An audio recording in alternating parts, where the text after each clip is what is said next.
Everyone, मैं मोनिका चौधरी स्वागत करती हूँ आपका अपने यूट्यूब चैनल। और आज हम पढ़ने जा रहे हैं यूपी पुलिस के लिए उत्तर प्रदेश के प्रमुख मंदिर। और आज की क्लास पार्ट 2 है। पार्ट 1 हम कल ही अपलोड कर चुके हैं, आप मेरे चैनल पर जाकर देख सकते हैं। ठीक है, तो आज हम पहला पढ़ रहे हैं प्रयागराज के प्रमुख मंदिर, जिसमें सबसे पहला मंदिर आता है हमारा अपोली देवी मंदिर। ठीक है, अपोली देवी मंदिर, अपोली देवी मंदिर, इसको अपोली शंकरी देवी मंदिर भी कहा जाता है। इसको क्या कहा जाता है? अपोली शंकरी देवी मंदिर भी कहा जाता है। ये एक ऐसा मंदिर है जहाँ पर किसी मूर्ति की पूजा नहीं होती। ठीक है, यहाँ पर एक कुंड की पूजा होती है, यानी कि पानी की पूजा होती है। किसकी पूजा होती है? कुंड की। आप बोल सकते हैं यहाँ पर पानी की पूजा होती है। वो क्यों होती है?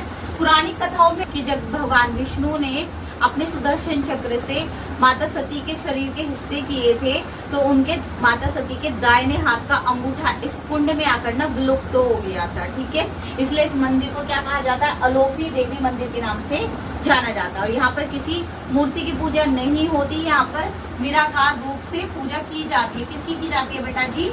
कुंड की पूजा होती है, यानी कि पानी की पूजा होती है। ठीक है, सेकंड आता है हमारा मनोकामेश्वर मंदिर। ये मंदिर भगवान शिव को समर्पित है। किसको समर्पित है बेटा जी? भगवान शिव को समर्पित है। ठीक है, ऐसा माना जाता है कि यहाँ पर मन से मानी गई सारी मुरादें पूरी होती है। और यहाँ पर जाकर भगवान शिव के दर्शन करने से जितने भी हमारे कर्ज है वो सारे के सारे कर्ज क्या होते हैं? उतर जाते हैं। ठीक है, थर्ड आता है हमारा ऑल सेंट कैथोड्रल। ठीक है, ये क्या है बेटा? एक चर्च है। क्या है बच्चा? ये एक चर्च है। ऑल, ये ईसाइयों का गिरजाघर है और ये न्यू ब्रिज के नीचे है। कहाँ पर? प्रयागराज में न्यू ब्रिज के नीचे है। और बेटा कई बार इसकी शैली भी पूछ ली जाती है। ठीक है, कि ये किस वास्तुकला, जो इसकी वास्तुकला है ना वो कौन सी है? तो बेटा आप बोलेंगे जो इसकी वास्तुकला है ना वो गॉथिक शैली से है। कौन सी शैली से है बेटा जी? गॉथिक शैली से निर्मित है। ठीक है, नेक्स्ट मंदिर आता है बेटा हमारे अयोध्या के मंदिर। ठीक है, अब इसमें पहला मंदिर आता है हनुमानगढ़ी मंदिर। ऐसा कहा जाता है कि सबसे पहले तो देखिए कि हनुमानगढ़ी मंदिर, ये हनुमानगढ़ी मंदिर ना एक पर्वत पर स्थित है और 76 सीढ़ियां चढ़ी जाती है। ठीक है, 76 सीढ़ियां जब हम लोग चढ़ लेंगे ना तब जाकर ऊपर ये हनुमानगढ़ी मंदिर आपको मिलेगा। ठीक है, यहाँ पर जो गर्भगृह में हनुमान जी की मूर्ति रखी हुई है ना बेटा जी, वो मात्र 6 इंच ऊंची है। ठीक है, जो उसकी हाइट है वो मात्र 6 इंच ऊंची है। ठीक है, और ये भी बोला, ये भी है बेटा वहाँ पर हनुमान जी की ना बाल रूप में भी मूर्ति है। इसमें बाल रूप में मूर्ति है, सॉरी बाल रूप में मूर्ति जो है ना, माता जो अंजनी है ना, माता अंजनी की गोद में बैठे हुए हैं। माता अंजनी की गोद में बैठे हुए बाल रूप में भी हनुमान जी की यहाँ पर मूर्ति मिलेगी। अच्छा, एक बात और है, इस मंदिर के बारे में प्रसिद्ध है। पौराणिक कथाओं में ऐसे माना जाता है कि जब भगवान राम ने रावण का वध किया था ना, तो वो रावण के पुष्पक विमान में बैठकर आए थे राम, लक्ष्मण, सीता माता जी और हनुमान जी। ठीक है, वो यही हनुमानगढ़ में आकर रुके थे। ठीक है, ये मान्यता हनुमानगढ़ के लिए। ठीक है, अब आता है कनक भवन मंदिर। ठीक है, ये कनक भवन मंदिर देखने में ना आपको बिल्कुल महल जैसा लगेगा। ठीक है, कैसा लगेगा बेटा जी? बिल्कुल महल जैसा लगेगा ये कनक भवन मंदिर। ठीक है, ऐसे माना जाता है कि जब माता सीता शादी होकर अयोध्या आई थी ना, तो जो राम जी की सौतेली माँ माता केकई है ना, उन्होंने मुंह दिखाई में अपना भवन, ये भवन किसका था बेटा? माता केकई का भवन हुआ करता था। किसका हुआ करता था? माता केकई का भवन हुआ करता था। ठीक है, केकई जी का भवन हुआ करता था।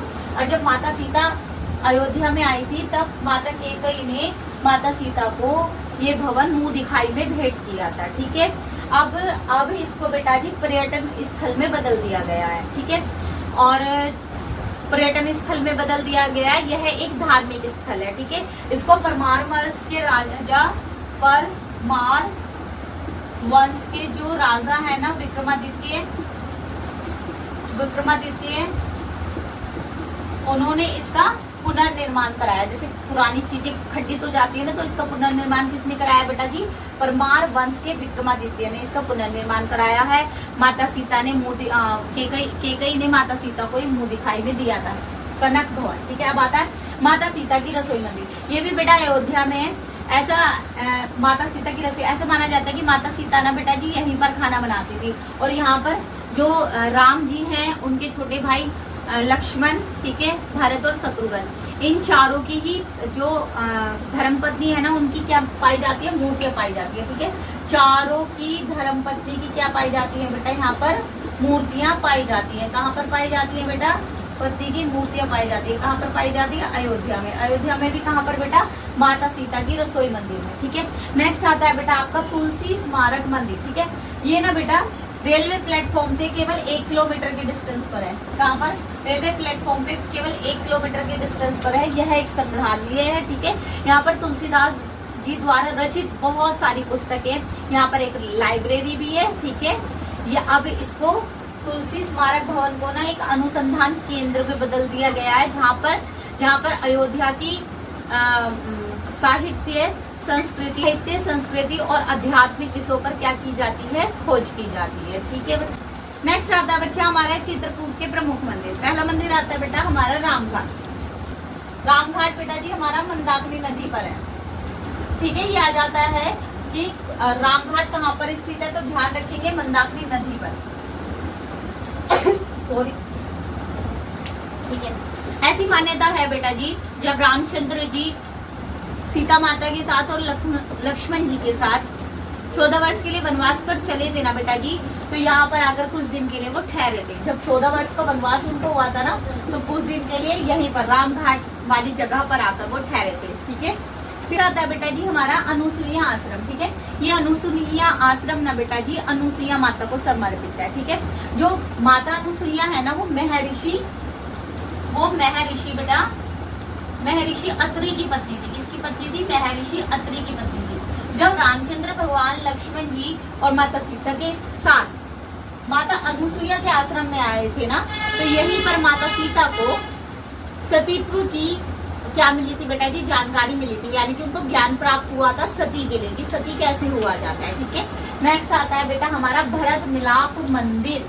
कहा जाता है कि जब भरत जी को पता चला था ना, ऐसे पौराणिक कथाओं में है कि जब भरत जी को पता चला कि रामचंद्र जी को क्या हो गया, वनवास हो गया है, तो रामचंद्र जी को मनाने के लिए, ठीक है, कहाँ पर आए थे, इसी जगह पर आए थे, जिस जगह पर ये मंदिर है ना, इसी जगह पर राम जी को मनाने के लिए आए थे। और जब राम जी उनसे माने नहीं, तो वो राम जी की खड़ाऊ को लेकर चले गए थे। ठीक है, और 14 वर्ष तक उनके खड़ाऊ को सिंहासन पर रख कर, ठीक है, खुद नीचे बैठकर उन्होंने क्या किया था, शासन किया था। ठीक है, नेक्स्ट आते हैं बेटा जी हमारे सारनाथ के प्रमुख स्तूप। ठीक है, अब बौद्ध धर्म से रिलेटेड है, इतने से भगवान बुद्ध को ही जाते हैं। अब पहले आता है हमारा चौखड़े स्तूप। ये किससे समर्पित है बेटा जी, गौतम बुद्ध को समर्पित है। ठीक है, कहा जाता है बेटा जी जब भगवान बुद्ध को ना ज्ञान की प्राप्ति हुई थी ना, तो उन्होंने 5 ब्राह्मणों को क्या दिया था, पहला उपदेश दिया था अपना। ठीक है, सारनाथ में। ठीक है, ये क्वेश्चन भी आता है कि भगवान बुद्ध ने अपना पहला उपदेश कहाँ दिया, इंपोर्टेंट क्वेश्चन है, तो सारनाथ में दिया। अब बात ये है कि